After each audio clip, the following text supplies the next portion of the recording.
ఈరోజు దేవుని వాగ్దానం యోబు గ్రంథం 5వ అధ్యాయం 15వ వచనం. బలాఢ్యుల నోటి ఖడ్గము నుండి వారి చేతిలో నుండి ఆయన దరిద్రులను రక్షించును. నా ప్రియ సహోదరి సహోదరులారా, దేవుడి రోజు మీతో అద్భుతమైన విషయాన్ని నేర్పిస్తూ ఉన్నాడు.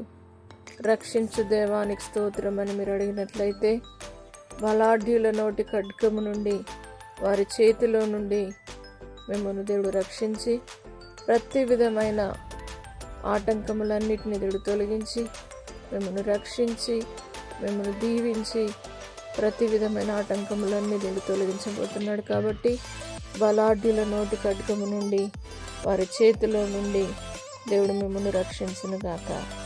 ప్రార్థన. పరిశుద్ధుడా, నమ్మదగిన దేవా, రక్షించు దేవానికి స్తోత్రం.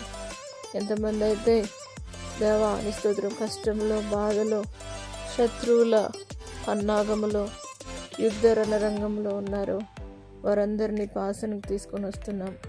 బలాఢ్యుల నోటి ఖడ్గము నుండి విడిపించువాడా, తప్పించువాడా, రక్షించువాడా నీకు వందనాలు.